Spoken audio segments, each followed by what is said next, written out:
Hello everyone, I am Third Mario Brother, and welcome to me jumping into a pipe and not getting any of the bonus. I guess when you jump into that pipe, you're supposed to hold right, but welcome to Let's Play Super Mario Land. This is the finale, actually. Not going to be a very grandiose one, because the game doesn't have the most grandiose ending ever. But, yeah, very short game, which is kind of one of my big complaints about it. 4 worlds, 3 levels per world, total of 12 levels, none of which are very long, so you don't get to play for very long. Anyway, you may have noticed that I left in the little at the beginning. That's because I absolutely love this song. This is probably my favorite track in the game. I don't know, 2-2 is a close rival, but I really like this one as well. It's that kind of cliched oriental sounding music, and I don't know, it's just really catchy. This is the one that gets stuck in my head the most, even more than 1-1. Sorry, buddy. Anyway, we have new enemies here. There are these martial artist guys coming at you, and they are in kind of a weird pose, jumping around on one leg like that. They look really funny now that I actually take a closer look at them. But if you jump on their heads, you may be surprised by this, but they don't die. Oh no, Mario is confused. He jumps on something and it didn't die instantaneously? What's happening? The world must be ending. No. If you jump on those enemies, they do become, I guess, irrelevant for a few seconds, because if you go inside their sprite, they won't hurt you. And, I cornered myself there. Wonderful playing. But they will pop back up and become totally versatile again after a few seconds, so be sure to get past them really quickly, or kill them with a super ball? Super ball. Kill them with a super ball, which will take them out forever. Or else they may pose a threat, because if your sprite is inside of them when they pop back up, you will take damage, and if you are small Mario, you know what that means. It means that you are going to die and lose a life, which nobody wants, and I just found that one up there by accident, so that's cool. Learn something new every day, I guess. And you also learn that not ducking in front of bullets is probably a really bad idea. Speaking of ducking in front of bullets, in this game, it's a little bit different, because in other Mario games, if you stand in front of a bullet bill launcher, Super Mario World, for example, if you stand in front of a bullet bill cannon, it won't fire at you. Wow, I'm missing these bonuses left and right. If you stand in front of a bullet bill cannon directly, it won't fire at you, but in this game, it will. It has no regard for where Mario is. It is just an inconsiderate fella. Piranha plants, on the other hand, if you stand directly on top of the pipe that they're in, they won't come up, which I guess is a little bit of saving grace in that regard. But anyway, this level right here, we have those new Lotus type enemies. I'm not entirely sure what they're called. I'm not entirely sure what anything in this game is called because of the Japanese names, and I'm just like way too unintelligent to learn their names. Anyway, if you're Big Mario, you can break those blocks and go up there and get treated to a bunch of coins and power-ups and stuff, but unfortunately, this game discriminates against little people. And as a short, fat Italian plumber, we are one of those people. Do not discriminate, guys. It's not okay.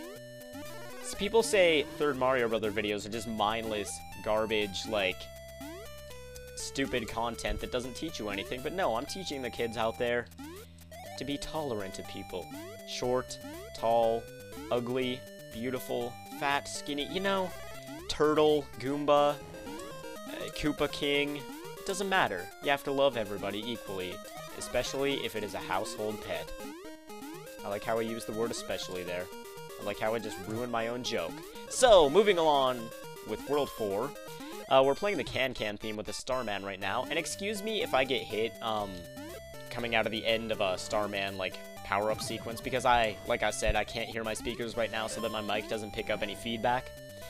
I can't hear when the music ends, and unlike in Super Mario Bros. And other games where after the music ends, you still have a few seconds before the Starman goes away, as soon as the music ends here, the Starman's power-up effect goes away.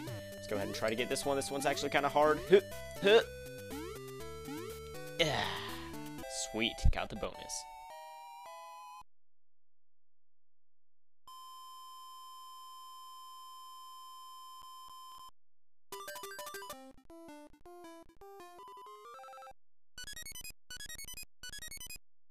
And here we are, World 4, Level 3. This is actually the last level of the game, and it's in the Chai Kingdom, the sky of the Chai Kingdom, I guess. We're kind of in an airplane for no reason. The mechanics are exactly the same as they were in the submarine level.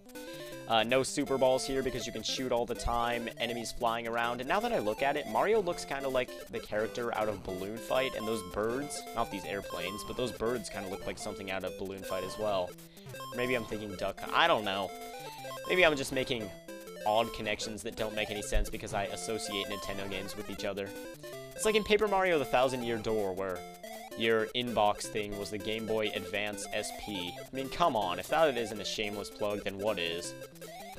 Anyway, yeah, World 4-3, we get to take a break from the, platforming segments, the running on the ground segments, I guess, and you can kill these sparks here, which also look like they're out of Balloon Fight. And it is kind of nice to take a break from the platforming segments because, you know, the controls, although they are good and they're generally easy to get used to, they can be a little bit weird, especially compared to other Mario games. They're a little bit clunky. Like, when you jump, you can't turn in the air as well as you can in other Mario games. And when you fly directly into other airplanes, you can't get a gold medal in the 100-meter freestyle at the Olympics. What is up with me today? Saying the most random things. I guess that's how I am. But, yeah. It's a little bit clunky, but overall, I don't really have any complaints about it because, you know, it's easy to get used to. And with simple controls in a game like Super Mario Land, and they're so easy to get used to, you shouldn't really be complaining about it. I only did 1 or 2 practice runs of this game, and then I had the controls down. I did more than that in total, but, that might not show in this playthrough because I've died so many times to stupid things, but...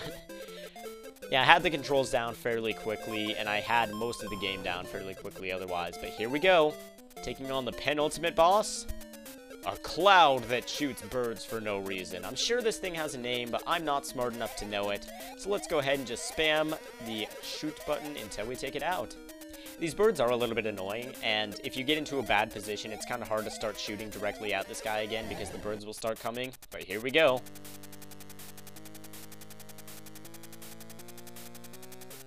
This is the final boss of the game. Everybody meet Tatanga, or Tatanga. I'm not entirely sure how you pronounce it. It's never really been pronounced anywhere, but he's in this awesome spaceship. I've got to say, it is a really cool, really huge spaceship.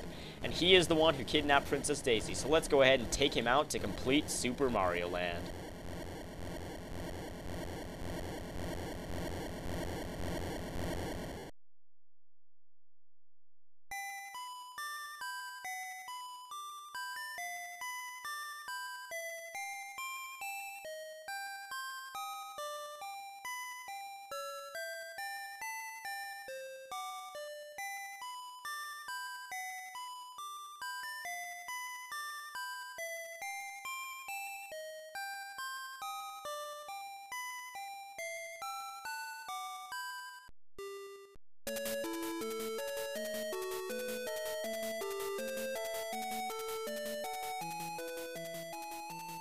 There we are, folks. That was the finale of Let's Play Super Mario Land. Not a very long project, was it? No, not at all. At least we get to end off the game with a very catchy credit sequence. I've already commented on the music, super catchy, super awesome. I can understand why a lot of the songs would provoke a lot of nostalgia even 15, 20, 21 years after the game's been released. It's 22 years old now, and it's still fun to play. It hasn't aged extremely well. The controls are a bit tough to master, but once you got them down, the game is plenty of fun. There's some glitches, but that's okay. The gameplay and the mechanics, like I just said, they're easy to get used to and they're fun to play. The level design is pretty good. My main gripe about the game is that it's really short. I know this is a Game Boy game, and also there wasn't a lot of memory for the game to have more levels than this, but Super Mario Land 2 6 Golden Coins was a Game Boy game as well, and there were a lot more levels there. But anyway, overall, this game is super fun. I had a super fun time doing this Let's Play.